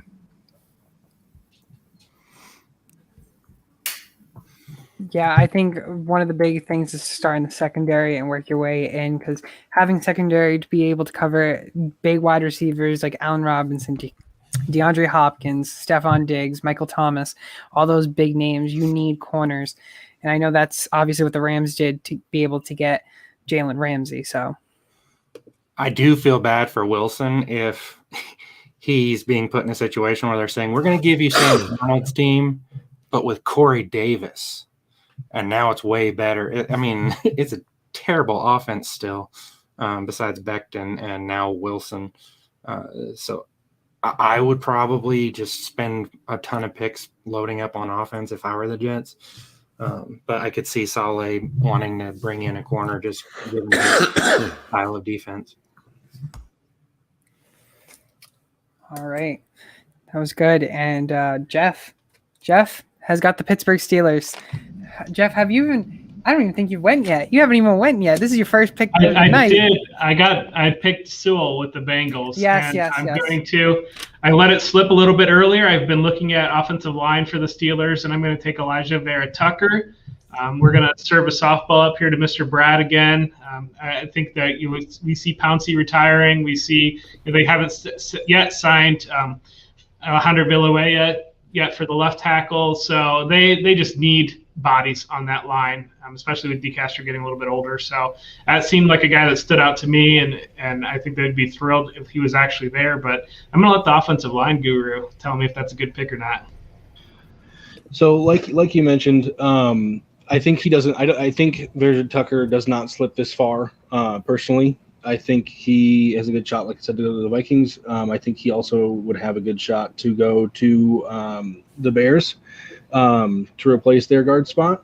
I think, to me, their biggest need right now is the center spot, and I think Creed Humphrey is one of their guys that can slot in right there and be a day one guy. They just lost Matt Filer, who was their left guard most of last year. So I mean, it's not like it's a bad pick here. I just think that that's my mind so bad. I just think that Elijah Vera Tucker is going to go before this pick. And I think Creed Humphrey falls in the lap of the Steelers, and they celebrate all day. Yeah, I think it was a case of value with Vera Tucker being there. I just don't think he'll be there. Yep. But if they, it's one of those things. You take the higher guy and you figure it out later. And this is a spot where you could absolutely see someone to trade into. Not that like trying to predict draft day trades is the worst thing in the entire world. But you try to do it here and there, but it's impossible to do. But this is a spot. Again, with Pitts, when we were talking earlier, that's another spot that could be traded into as well. Yeah, that was great. Getting some info off some professional offensive linemen, Brad. Of course, not your words, but But we're going to go back to Paulie with the Jacksonville Jaguars, who got this trade via the Jalen Ramsey trade. And Paulie, who is the Jaguars taking? Do they take a running back here? Paulie, you're muted. Twitter would burn if they did take a running back here. I don't think they will. They've got a ton of needs. I could see them definitely adding someone later. They've got another pick here, early in the second round, and I think they might have 2 second-round picks, if I remember correctly. I could see them getting Chuba or somebody like that later, but I don't think they're going to go crazy right here with a running back. I think they're going to get a weapon for Trevor Lawrence, and I think they'd be licking their chops right now with a ton of great wide receivers on the board. with Elijah Moore and him recently turning in his 3.75 40. Just joking, obviously. Didn't go that fast. I don't think it'll be Rondale Moore because, you know, he's kind of a short field guy like Laviska. I think they need a big wide receiver, a versatile wide receiver that can play inside and out. You've got Terrace Marshall Jr. from LSU, 6'3", 201. I think he would pair really, really, really nice. Then you've got Chark, Terrace Marshall, and Viska, all some great, great young weapons to pair around Lawrence. So they've got a lot of draft capital. They've got a lot of needs. But when you get a quarterback, I think you just really got to make him feel good right off the bat. Like, hey, buddy, we got you here. Let's get you some weapons. And I think that would be a good pairing there, Terrace Marshall. So you think even with the additions with wide receivers like Marvin Jones, Jaguars still need to get that other wide receiver, Marshall? Yeah, Marvin Jones is going to be a great, great, great leader to lead these young guys. I mean, I believe he's 30. Anybody 33, 32? I think 31 maybe, but I could be totally wrong. Detroit, we got Detroit over here with Greg, so. Yeah, you're right. Greg, 31. Yeah. 31 entering his aged 32 season, if I'm not mistaken. So there's likely not a lot left there as far as, you know, ultra production. You know, I think that having him mentor the young guys would be great. But I don't know that if I'm the Jaguars, I say, okay, well, Chark, Marvin Jones, Laviska, I'm set. Let's move on. I think they would add to it, especially with all the draft capital, they have. I'm curious about Colin Johnson because that kind of seems like a guy in a little bit of the same frame and mold as Terrace Marshall. If they would, you know, have him be in that big wide receiver role, but I do like the value in Marshall. To me, Johnson is kind of like their version of Travis Fulgham. You know, when he needed to step up, he did, but I don't think he's a long-term, you know, superstar. I think Marshall, hot take, could be the best wide receiver coming out of LSU this year. Whoa. Hot take. I'm gonna have to put that all over Twitter. I like Bateman better than Marshall here, personally. I'm a big Bateman fan. I definitely am a big Bateman fan. I mean, to me, like I said, Elijah Moore sitting there, Bateman, Terrace Marshall. I mean, you've got your, you know, the world is your oyster if you need a wide receiver. I think they still do. And Marshall's a little bit more, I think, fitting in there. Now, before we go on to Jeff and the Cleveland Browns, does that hurt DJ Chark, Laviska Shenault's fantasy value? Do you think all of them take a hit? Do you think they're wide receiver? Any of them are wide receiver ones? I think they're all one for fantasy or on his team. Fantasy wise, no. None of them are wide receiver ones, even if they don't draft a receiver. I think they're all wide receiver twos on their own team. Right. I like that. The only thing is Urban Meyer's offense is going to be spread, and them picking another wide receiver here is kind of a home run. 4 wide receivers almost on the field all the time. They have no tight end right now. Who knows? I think they trade for Zach Ertz, but I just think Urban Meyer's offense is going to open up the field for all of them. I don't think any of them will be wide receiver ones, but I think they can produce weekly. Yeah, the biggest thing I think maybe with Shenault is depending on how Urban uses him in that offense. You know, we've seen obviously Percy Harvin, but then Jalen Marshall too. You know, they tried with Braxton Miller, scheming up some of those short catches, and you know, one of those things in PPR where he knocks out 6 or 7 cheap PPR points on, you know, little shovel and things like that throughout the game. We'll have to see. We'll have to see what happens in fantasy, and if the Jacksonville Jaguars do take Terrace Marshall or even another wide receiver in the first round. And so, Jeff, Cleveland Browns, thoughts? How are you going here? Yeah, Cleveland Browns. I think this is another situation that a guy is on the board. I'm a little bit surprised it's still there, and he kind of fits a need too for the Browns. And so I'm going to take Gregory Rousseau. He didn't play last year, and I think that's got people down on him a little bit. But when you look at their team needs, they signed Tack McKinley, which seemed like a little bit of a swing to try to play that defensive end opposite Myles Garrett. And so I'm going to take Rousseau in this spot. Good pick. Thanks, man. Yeah, I really don't think that Rousseau will drop this far. I mean, obviously this is only a mock, but anything can happen. But I really don't see Rousseau dropping all the way down to 26 at all.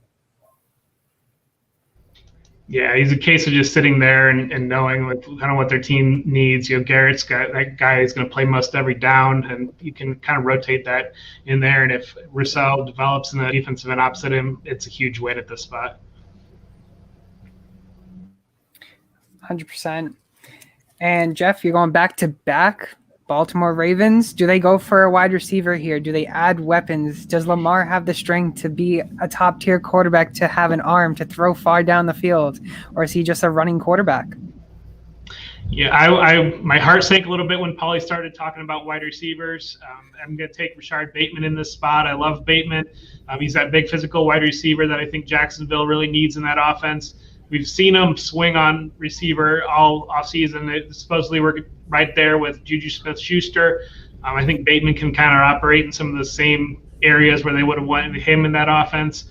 They signed Watkins, but is he, that great week one will be there, and then by the time week two rolls around, and then your rookie's ready to take over. But I'm going to take Bateman in this spot here for the Ravens.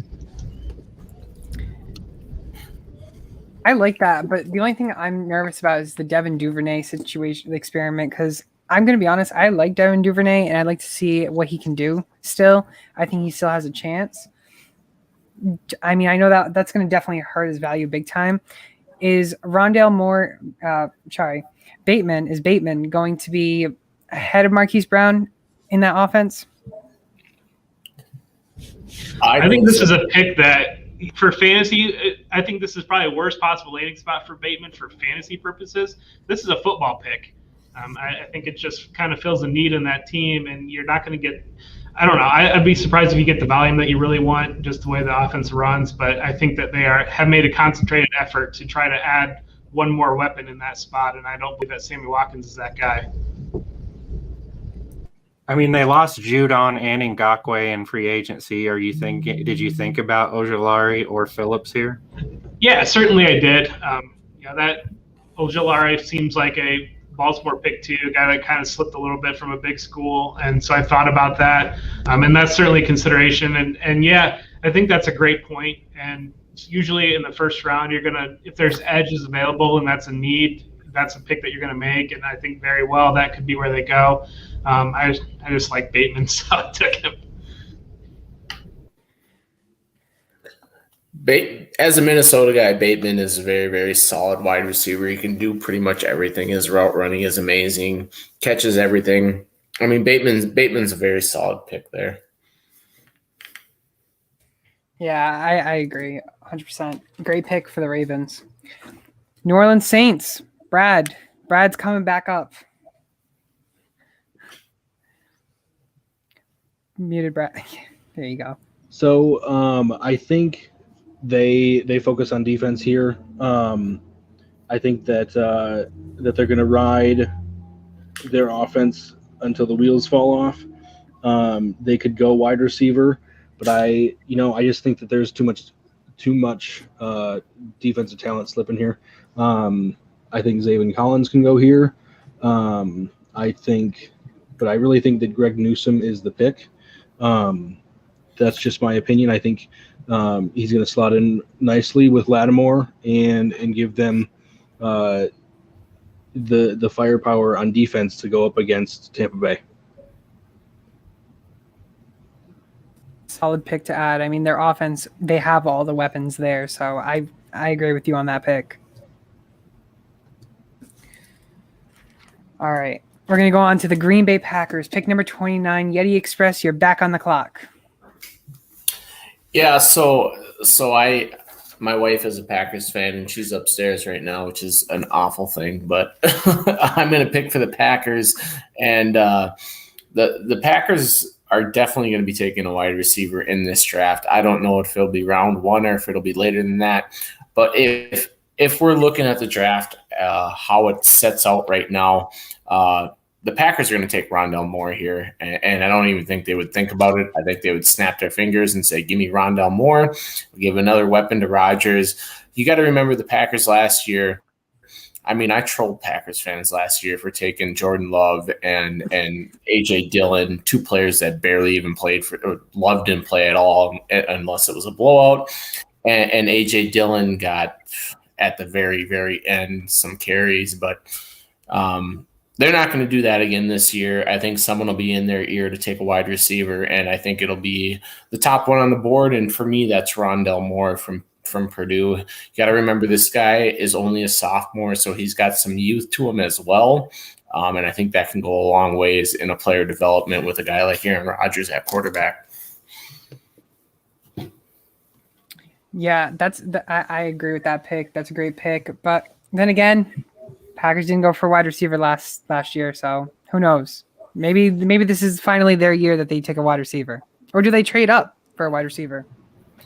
I don't think they have to trade up because I think the depth of the wide receiver is pretty thick in this draft. I mean, like where we're sitting, I could have taken Tooney. I could have taken, if Bateman doesn't go the pick before, either Moore is still there. I think you just take the best guy on the board. And in my mind, it's Moore at this spot. They might take Kyle Trask. I mean, they need that third quarterback. My only opposition to that is their biggest loss this offseason has been Corey Linsley. And you obviously got to protect Rodgers. So I think that having that quarterback under center is going to be a huge need for them in this offseason. It's going to be very interesting to see, for me, who they take. So that's just my opinion. And they could absolutely do that, and I wouldn't fault them for that, just because, like I just said, the wide receiver depth is so deep. It was definitely something that I looked at, but I don't think they passed on a wide receiver. But they might wait until round 2 because there's a lot of wide receiver depth in this range. That's the only thing that I was going to say is that you hinted on the point exactly, is that the depth is so big here for this wide receiver class. I think they might reach a little bit and take one of those studs. Humphrey, Dickerson, and not wait on that in the draft later. Yeah, and a great point when I had Baltimore and take a wide receiver too. The depth there, and you look at these edges and you look at these offensive linemen. I think teams, we see the planet theory. There's only so many big guys on the planet, and when you got the early picks, you take them. So I agree. Great point. Yeah, and before we move on with the Eagles, we have Christian Rains talking about the Eagles, rather. Eagles going to try to trade back into the first round. Who would be the best team to make it happen? The Minnesota Vikings, because we always trade back into the first round. Every single year we do. We do it every year. I think he's asking who would the Eagles trade with to get back into the first round? Like, what team should they try to engage to get another first? I think the easy answer would be the relationship with the Buffalo Bills and Joe Douglas. That's like cherry picking, but that's my fallback answer here. Getting that extra option on the contract would be huge for them in the future. It's amazing that, like, when you talk about like GMs and how like, oh, they made a deal with somebody last year and it seems like they have a relationship with the other GM. It sounds like such a weird take, but so many times you see multiple teams go back to the same team to make a second trade because it worked the first time. Yeah, if I'm going to have to say that they trade back in and they pick a team towards the end of the game, towards the end of the round, rather. It's what happened last year with Kansas City trading back in with a 32nd pick. I think it's Tampa Bay Buccaneers. They really don't need anything in the first round. So I think for Philadelphia to be able to trade into Tampa's Tampa Bay's 32nd pick. I think that's great because you still have that 5-year option for that player. You almost said quarterback. Yeah. I'm glad you didn't. And the reality of it is, if we're talking Philly, a pick that's an early second round, or they have a middle second round too, I believe. But anybody that can make those moves, any of these teams sitting here, they would love to anybody would love to move down in this range. So, they would not have a problem finding a willing partner moving down. I wouldn't imagine if they're trying to move up. Hey, who knows? Maybe they take a quarterback. I'm interested to see this Bills pick because I have a name in mind that I think is a sheer lock to go to the Bills. Now our draft has kind of gotten a little bit off cue because we all have different opinions. We have 9 guys in the room making different opinions, but to me, I have a name in mind for the Bills. He leaves at perfect times. Oh, this is great. All right, I'm Keith. guessing his pick is Etienne. Yeah, I mean, with the struggles of the running back situation, I don't think they give Zach Moss, Devin Singletary another 1-2 punch option. Do they try? Dude, Matt Breida. He's a baller. Speedster. No, not at all. I think Travis has to go there. Keith, you're on the clock. The pick is in. Yeah, it's not Eddie, and I'm afraid. Not getting that 5th-year option on that running back, I see. No, I think they need edge, and I wasn't expecting Aziz to be here. I don't know about you guys, but I think he's probably the best value. The one I'll go with and stick with my guns is Jason Owe. Big physical guy, raw ability. I think they can make him into something good there. I think I would pick Aziz because it's the way it's fallen, but I think they would pick Jason Owe here, so that's who I'll go with. Yeah, I'm the Bills fan in the room. I'm looking at you guys. We're talking about a defensive end from Penn State and a running back from Clemson. Both gives me a little bit of PTSD as a fan here, but they definitely need defensive linemen. They need to get after it. You saw it in Mahomes in the playoff game; they just couldn't generate any pass rush at all. So with these guys on the board, I think that's a no-brainer pick. I just have trouble drafting a guy who got 0 sacks last year in the first round.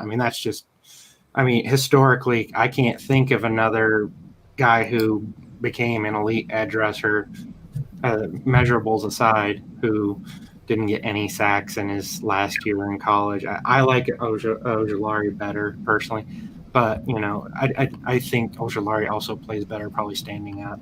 I would have loved to see him in Pittsburgh, for example. What about a guy like Christian Barmore out of Alabama? Just push that pocket, just push it forward instead of going to edge. Go defensive tackle here. Well, I think Star Lotulelei is going to be back. They really missed him last year, and Ed Oliver kind of fills that role. Just hopefully, we used a top 10 pick on him a couple of years ago. Edge is the need, and Ojulari kind of is a lighter defensive end that they've had that Jerry Hughes in that role. And obviously Hughes is still playing at a pretty high level, but that's going to end any time, and so that's where I would lean to. Plus that PTSD from those Penn State defensive ends, I think I'm cool on those right now. Who did the Bills take? Because I wanted to know if my guy got taken. Yeah, before you guys name it, Yeti, who was your thought? Because you cut out at the perfect time. Yeah, I know. I was on a rant, but my guy was ETN for them. That's what I said. Chris called it. Yeah, Chris. It's a perfect fit. They need a running back. Well, the Buffalo Bills did not take running back ETN. They actually took an edge rusher, Ojulari, since he fell just this far. They took Owe. I was saying I would have taken Ojulari, but they took Owe. Oh, yeah. I would take him. That was my kind of point. I just don't think he'd be there. You know what I mean? Right. Owe had a crazy 40. What was it, a 4.37 or something like that for a defensive end? I had Owe and Russo from Miami. pretty much back to back in the same range, and Russo's long gone. So I'm interested to see what the Bills do here, because I really think that they really need to help out on that running back situation, because I think that was one of their biggest needs in offense. Well, obviously one of their biggest needs in offense, but I really think if they add that running back, I think that was one of the issues that they really faced into the playoffs and during the season. I think having that extra nice elite running back there, I think the Buffalo Bills will go to the Super Bowl if they can get a solid running back and some good defense, more defense players. I think my biggest thing with it is just Singletary can't handle that role, and then they do, kind of a split backfield. Although I will say this, like in the past 7 years, the committee running back has won the Super Bowl 5 out of 7 times,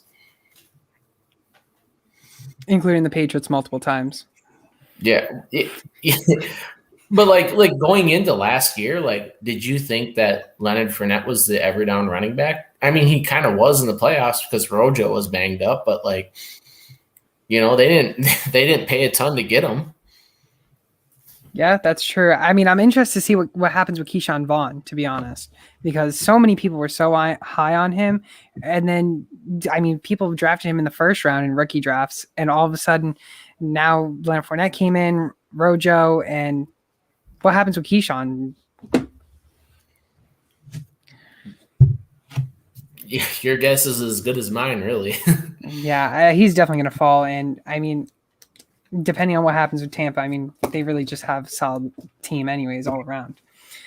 But, Chris, we got Kansas City Chiefs. The pick is in. Yes, absolutely. This one couldn't be any more easier. If you look at what they've done and what they're doing, where they're going, it's very good. The future is very bright in Kansas City, but they need offensive linemen. Am I wrong there? They need a stud, and I think they will find that in Alabama Crimson Tide offensive lineman Alex Leatherwood, 6'6", 312 pounds. He's so nasty. And one thing that kind of helped me out here, because if you look, they had, you had, Jackson Carman there, and then what's his name from Michigan? I'm finding it in my notes here. Jalen Mayfield.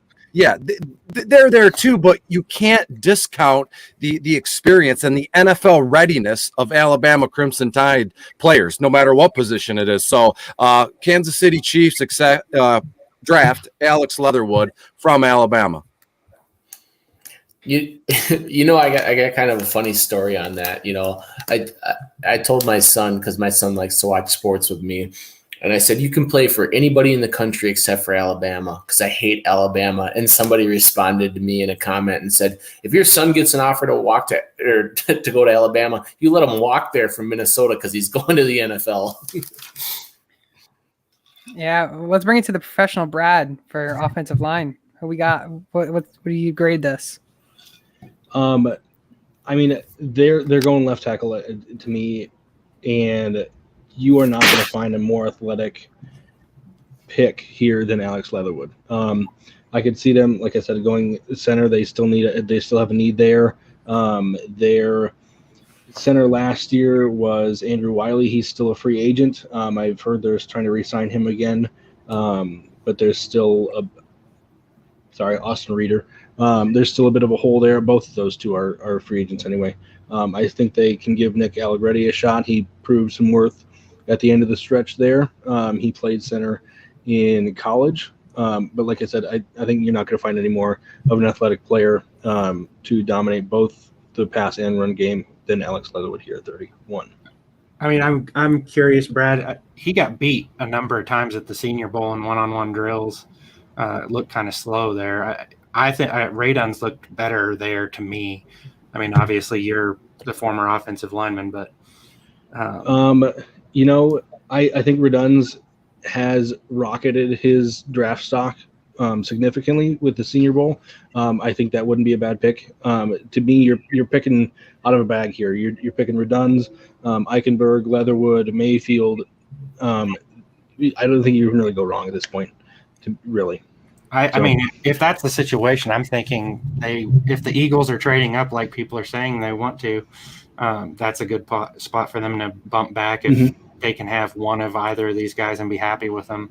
Yeah, and that's definitely not wrong. Pick up an extra couple picks down the line and be happy with wherever one falls in your lap at the early second. Yeah, I mean that's a great pick by Chris, who may have lost connection. I mean, that was their biggest struggle in the Super Bowl. I think if they had, with the injuries and everything, I think if they had that line and they didn't suffer any injuries, I think they could have possibly beat Tampa Bay Bucks.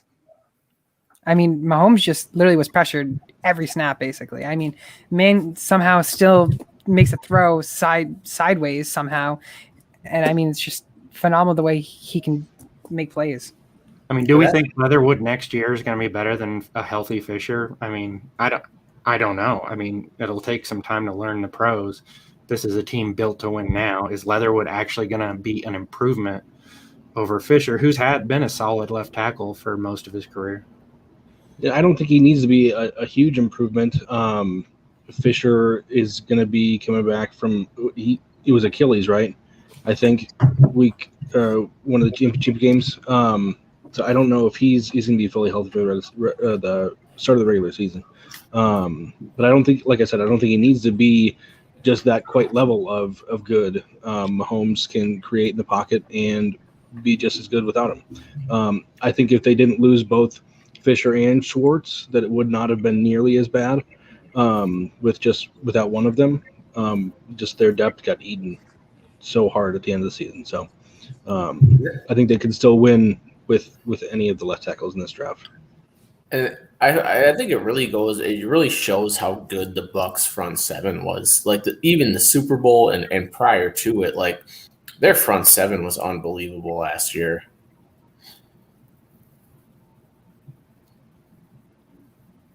Yeah. Yep.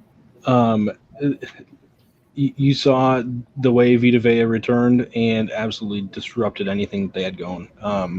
He was the biggest piece for them. And like I said, inside, if they didn't lose both their tackles and the Kelechi Osemele early in the season, it's just their depth got eaten so much. They were playing with, like I said, Allegretti down the stretch had a good game, but not in the Super Bowl.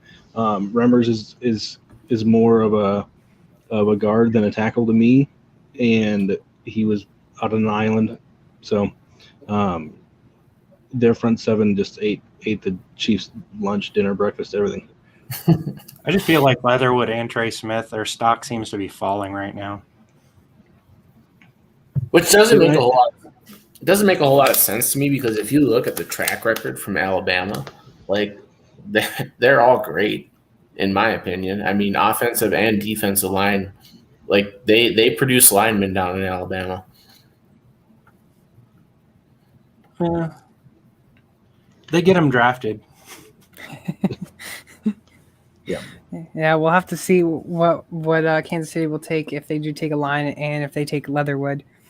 But Brad, go ahead. I was just gonna say, when you're the number one team in the country every year, I mean, you're gonna have some draft picks. But yeah, like you were saying, like they haven't had a ton of success in the NFL. But like, if you go to Alabama and you play offensive line, you know, there's probably a 60% chance that you're gonna go to the NFL. I mean, that assumes you're starting. I mean, they've got guys who lose these competitions, transfer.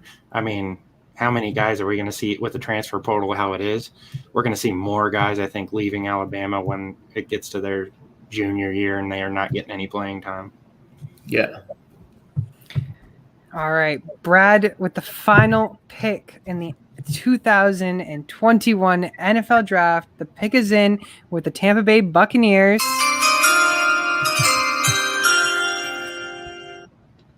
Who are we selecting?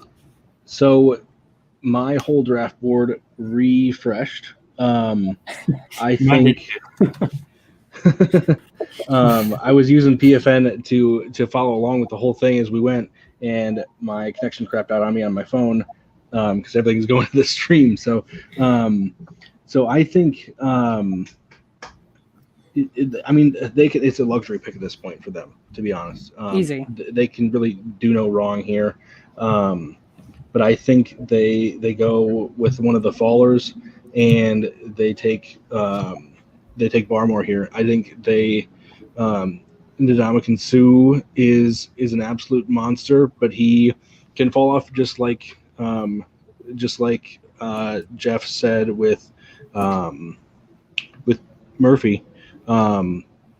In the Bills as rushers at any time. He's played so many snaps over his career, and I think it's an easy plug and play.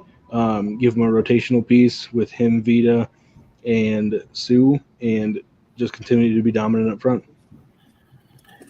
And like Brad was saying, it's an absolute luxury pick because they are coming back with every single person from the Super Bowl team, basically.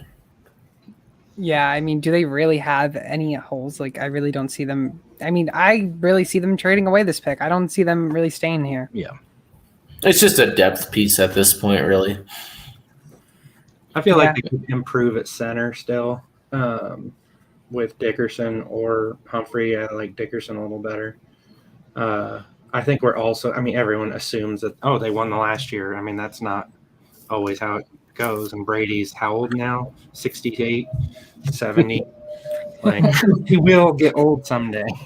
I mean, it sounds like a broken record, but it will happen. Yeah. Who's his backup?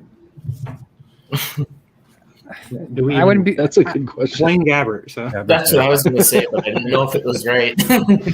right. No, that was that they're definitely just going to go for depth here easily. But I think they're trading down, but oh yeah. I mean, unless they want a that's a 5th-year no-brainer. option, on a player, but I really don't see them really needing that. I think that right now it's a win now, and well, obviously it's a win now because of Tom Brady. But once Tom Brady leaves in the next 2, 3, maybe 20 years, I mean, then we'll see what happens with them. I mean, I'm a broken record here too. I mean, they won with the pass rush last year.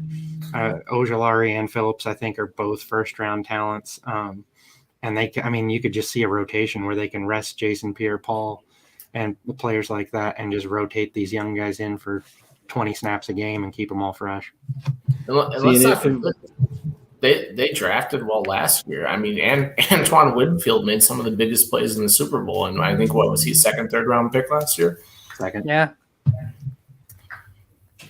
So, but to read I think off, if my draft board didn't refresh, I would have taken Ojulari, but that's on me. yeah, that's true. That's true. I'm surprised Ojulari did fall past the first round, but yeah, I don't think that happens here. I mean, in real life. Right.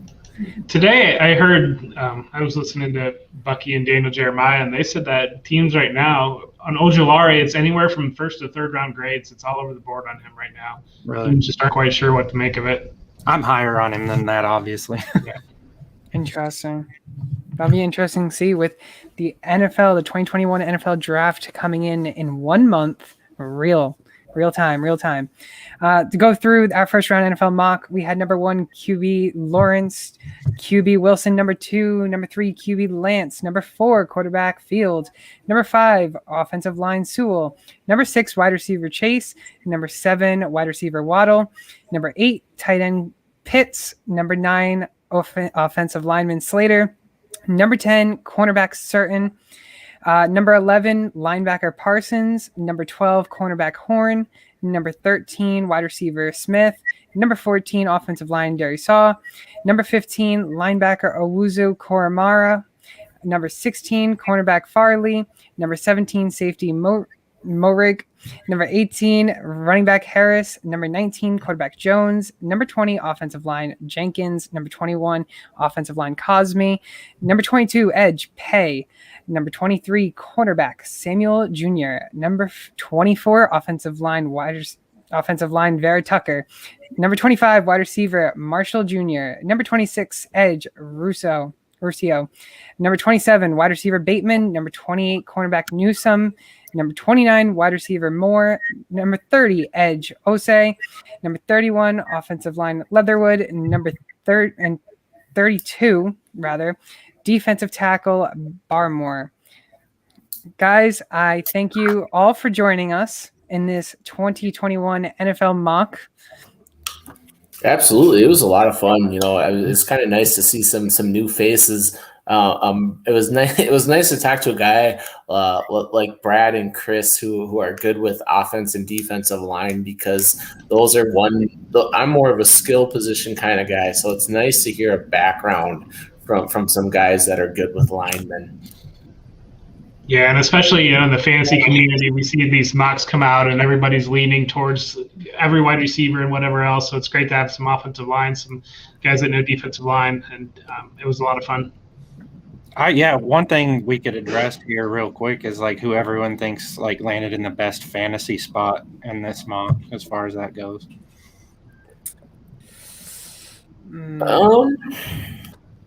It's hard. If you would put Rondale Moore with the Packers, I think people would be all over that. It's as that wide receiver, that clear need for wide receiver 2 there. That looks pretty juicy right there with Aaron Rodgers. I think a big thing with that is like I love a guy like Lazard, but I hate a guy like Scantling, because Scantling is just a deep threat guy. Like, he has so many deep threat drops, and that's why I think that they need to add a little bit of depth towards the wide receiver position, just because Scantling, like, you can have Scantling be your home run threat, kind of like, I don't know, for an example, like a Duvernay, maybe just a speed guy, and come in and you throw him 2 or 3 deep balls a game, but they need more consistency out of that position.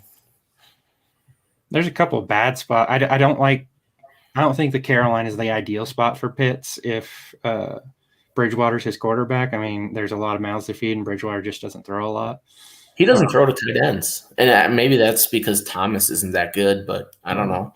And then right now, with how this fell, Etienne may be a Jet. And I mean, that's great for volume. Is it great for efficiency? I don't know. We'll have to see. Not for fantasy purposes, but one of my favorite picks in this draft was Mac Jones to the Raiders, just because I'm not sold on Carr, and I think he's got a short string. Mac Jones went to Washington, if I'm correct. Oh, did he? Okay. Yeah, we talked about him possibly landing with the Raiders, but I think they passed. Yeah, we had a long conversation about him going to the Raiders, which I wouldn't be surprised if he does go there, and that's a great fit if they do. Yeah. I think the Bears might trade up for him. That's the thing. Like I kind of made my whole pick on the Bears based on what they were going to do, but they have such uncertainty. Like, if they don't land a quarterback, who do they draft? So it's really kind of got to wait and see on the Bears for me. I think the Bears have a better chance of probably trading up for him than getting Russ.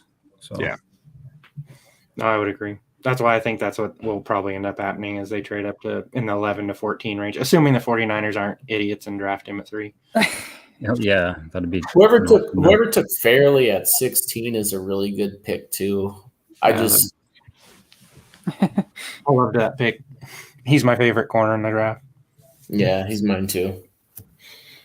I don't know. The one pick I don't like is the Lance pick. I mean, sure, San Francisco wants him, but I just don't like him going number 3.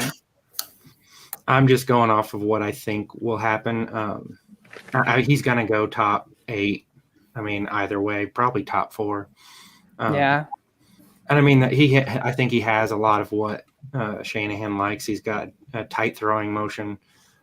He does process through his reads well. He's a good runner, and he does run a lot, but a lot of that was designed runs by the offense. I saw him looking through his progressions all the time before he would tuck and run. But as a thrower, he and Mac Jones feel like Shanahan guys, and I'm not gonna put, like I said, that mojo of Mac Jones in the universe at number 3. Well, one of my biggest downfalls when looking at draft prospects is I like people that have already been successful in college that aren't super raw. And like looking back at like a guy like Lance, it reminds me of Flacco. Like Flacco was good for a little bit, but at the end of the day, he was a Division II quarterback, and so was Wentz, who was good for a little bit, and now has kind of been crapped out. And it kind of drops a little bit of stock for me in a guy like Lance, and it probably shouldn't, just because there's so many more intangibles to the game. But yeah, I like to hear people Romo Division II too. What's that? McNair and Romo were both lower division quarterbacks who did really well too. Yeah.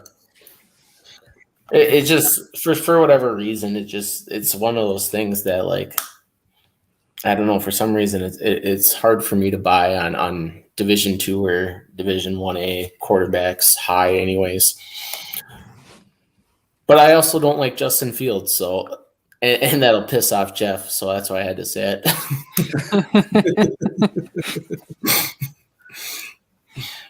Love it. Well, anyways, thank you all for joining.